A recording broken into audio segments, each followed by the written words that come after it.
Well, good morning, everyone. It's Wednesday morning, March 5th, 2025. And can you believe it? It's already March. So thank you so much for tuning in for Mornings with the Manager.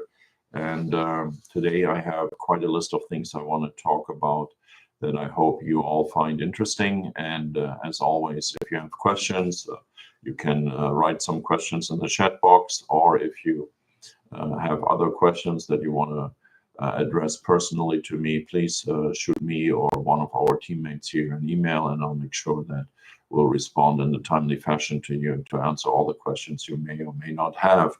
Let me start with a quick recap of what happened in the past couple of days. Actually, less than a week ago, on Thursday last week, we had organized the wildfire Monterey meeting, where we basically provided the community with an update about the efforts that we are undertaking here in the city of Monterey to be prepared for potential wildfires. As you know, many of our neighborhoods are in forested areas, and the most recent wildfires in Los Angeles have amplified the need for our communities statewide to be prepared for those type of disasters.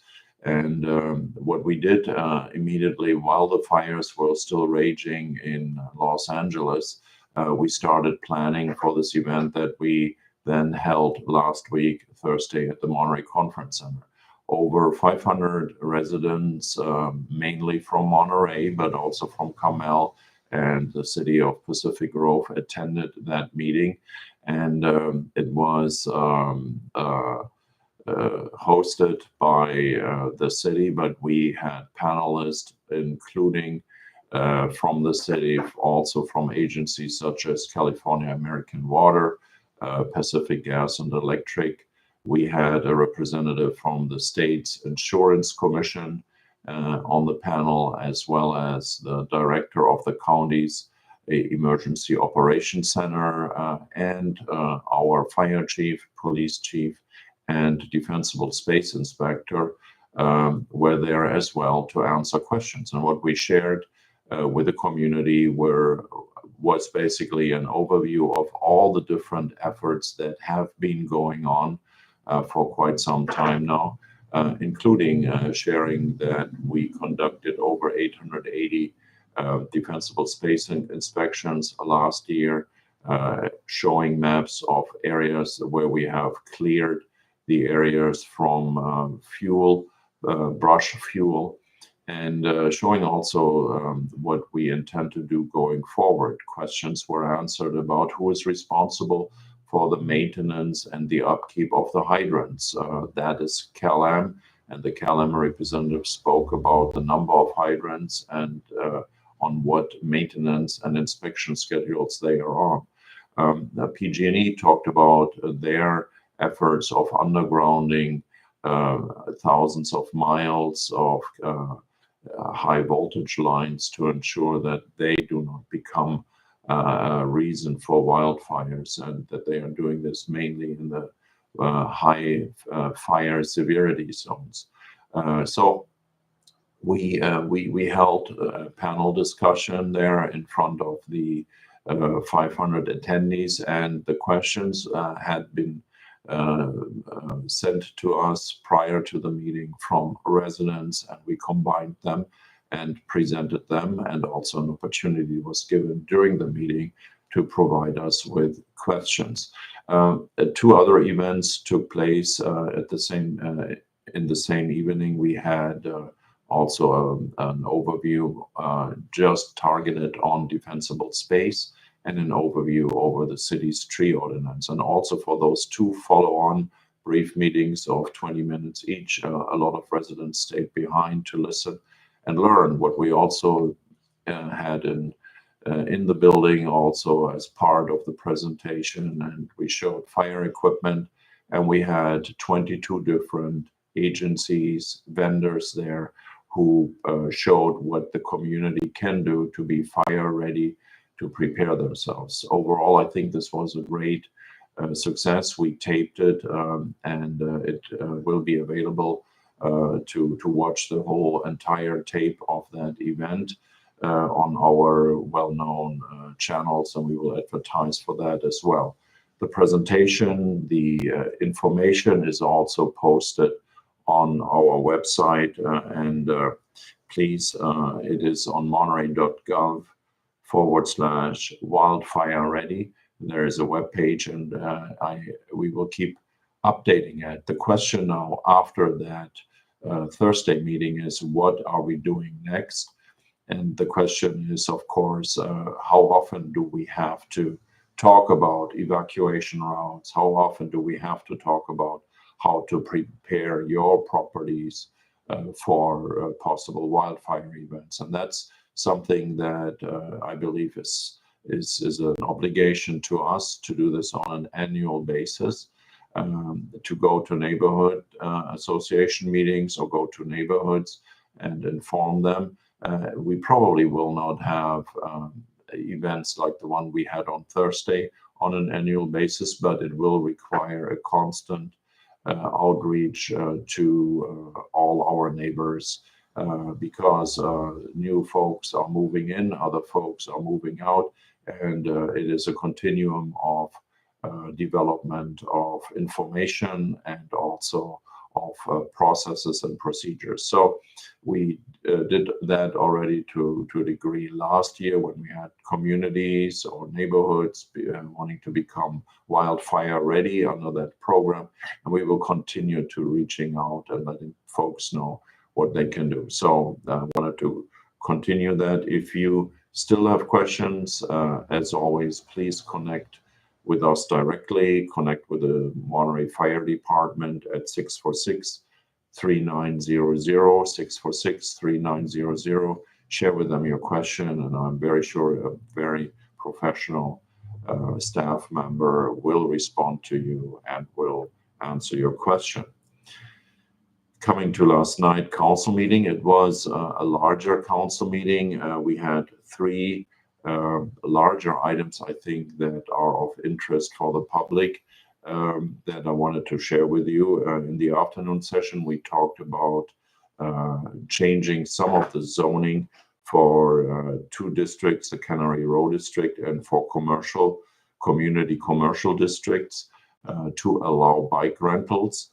There was a robust conversation with the council about the recreational trail and traffic on the recreational trail, and the number of folks that are enjoying the recreational trail. In the end, the council voted 5-0 to allow that change. And what I can share with you also is that a business that was located in the American Tin Cannery, a bike rental business in Pacific Grove, will move over into the Cannery Row district as part of that rezoning to continue that successful business in our city. As we all know, the American Tin Cannery got approval to build a hotel on that site. And so some of the businesses are looking now for opportunities to continue operation. And that's one business of the American Tin Cannery that will find a new home now in the Cannery Row business district. So council approved this proposed change that came through the Planning Commission to the council, and there will be, of course, a second hearing in 2 weeks about that as well. We had a larger item in front of council was about our camping ordinance, and those of you who have followed the legal conversation, there are several changes were made in legal rulings. Ruling by the United States Supreme Court, which was applauded by our governor as well, which allowed the cities again to regain some more local control about how we enforce our camping ordinances. And as you know, as our residents, the unhoused that are using public spaces for their tents and for their encampments, many residents have expressed concerns about folks camping on the beach and the associated issues that come with that of litter or camping in forested areas. So city staff worked on an ordinance that we presented to the council that addresses 5 different things, and I wanted to briefly summarize that for you. We basically now limiting camping to designated locations such as Veterans Memorial Park. So that will ensure that the unhoused have specific areas where they can legally camp. So there is an opportunity to go up there and camp within the confinements of Veterans Memorial Park, meaning no more than a certain amount of days, and you also have to pay like any other camper. We also prohibit camping now in sensitive and hazardous areas. So that means there is no camping allowed near schools. There is no camping allowed in our cemetery, where we, believe it or not, also had found regularly encampments or tents. And camping is prohibited in high fire hazard zones. And that's a very important element of this camping ordinance, because also a lot of our residents always expressed concerns about those folks that were camping in the forested areas. And so this is now also prohibited. And now again, based on the ruling by the Supreme Court, enforcement actions.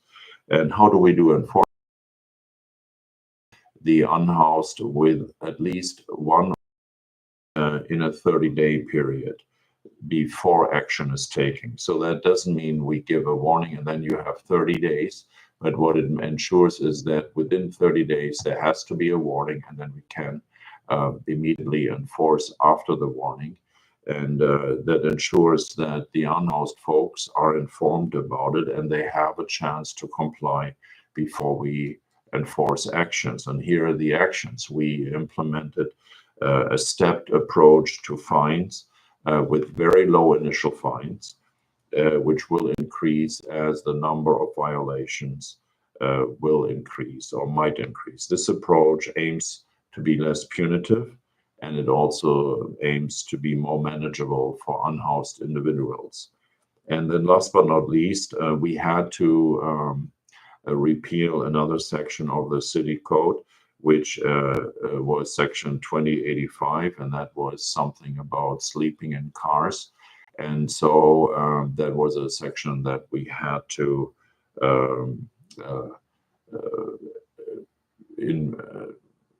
repeal. I'm sorry, that was a section we had to repeal, and it basically tries to avoid arbitrary enforcement and protect also the constitutional rights of unhoused individuals. The council asked a lot of questions, and we received also quite a number of callers or public comments on this topic. Many of the public comments went not so much towards the camping ordinance, but more towards the other topics that surrounds homelessness, unhoused folks living on the street, treatment options, etc., etc. And I think we shared with the council and with the public that the camping ordinance is basically one piece of the puzzle, but there are many other elements of things that help the unhoused. Largely, the largest one, of course, is to find more housing. And as we all know, affordable housing is a big topic in the region and in the state of California. So the camping ordinance passed as well, will require also a second reading because it's an ordinance. And then after the second reading is done, it takes 30 days before the ordinances in general go into effect. So then work program, that was the largest item or a larger item in the evening as well. We presented to the council what the outcome was of their workshop that they had held in February. And the highest priority for the council was community engagement and government transparency. This item received the most points that the council could award to that. And then what we also closely followed by that was the priority that the council expressed to put on public safety, police, fire, and emergency management, and code compliance. They are very interested in those topics as well. Ranking third was fiscal stewardship, and also ranking third as a tie was homelessness services. And then number four, also tied for number five, were four different topics that the council also wants to pursue as important and urgent, which is economic development, looking at our infrastructure, how to maintain, repair, replace, looking at our workforce, how to retain our workforce and continue to attract high quality workforce. And and the last item tied as number five was also affordable housing and secure water sources. The council heard the presentation in greater detail than I presented to you right now. And at the end of that, the council decided that they wanted to look at more options and more presentation by the staff with respect to timelines. And we will work on that. As you know, a lot of the work that is being done right now is determined also by state mandates. We passed the housing plan last year, as I shared with you a few times, but we still have to work on 22 single plans which include rezoning, writing new elements for certain plans that we have to bring all those plans then in compliance with our housing plan. So that is going on. And then there are, of course, a lot of other topics that are asked by council, and we are working on them and have to bring them back forward. So when we go to the council, hopefully in 2 weeks, with a more update on this one as they requested, you will see, the council will see all the other priorities we are working on. Staffing resources are finite, and also what a lot of us have to be conscientious of, that the day-to-day work in planning is continuing. The day-to-day work in planning is when somebody walks up to the counter and needs help with their planning permit. Those take time anywhere between 4 to 40 hours, including reviews by the Architectural Review Committee or the Planning Commission. So this other work still will go on. So we don't have a bunch of planners sitting there waiting for additional, so to speak, planning work. This has to be all done in a coordinated and timely way to prioritize where we are going with that. I also remind you, 2 weeks ago, we placed an emergency ordinance in front of council that stopped all the new permissions for shops that are maintaining, repairing, or selling guns in the C1 neighborhood. And so we stopped that by putting an emergency ordinance on there. So now we are, of course, tasked to figure out how are we look at zoning in C1 zones as well, and how do we exclude certain type of businesses. So just wanted to share with you, that was an item last night to talk about the work program. How are we prioritizing the work, and how do we find the time and the space for all the worthy initiatives that the council, the community, and staff want to pursue. Want to talk to you, so as always, sometime today, probably by 11 or 12 o'clock today, you will find a summary in your inbox from last night's council meeting. It's a one-pager, and it's very brief, but it tells you exactly what happened, and also it will tell you a little bit more what happened on the consent agenda. These are the items that are really never discussed because they are part of our routine business, and we are sharing that on this one-page flyer with you as well. Our automatic license plate readers, ALPR system, is continuing to work very, very favorably.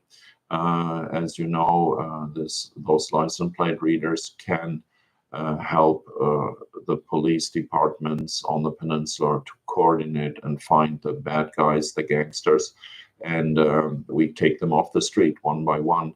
And the ALPR system is working very good, and we continue to have success. I think last week, you heard about the ATM robbery in the laundromat in Monterey, and then it happened in Pacific Grove, and the guys were apprehended. Also, significantly contributing to that were the ALPRs. Also, from the police, we had a town hall meeting that we held on Monday about the equipment use, military equipment use policy, and annual military equipment report. This town hall meeting was well advertised, and we had also, I believe, one attendee showing up to that meeting. You can see the full report about what we are using and what we have at monterey.gov/police.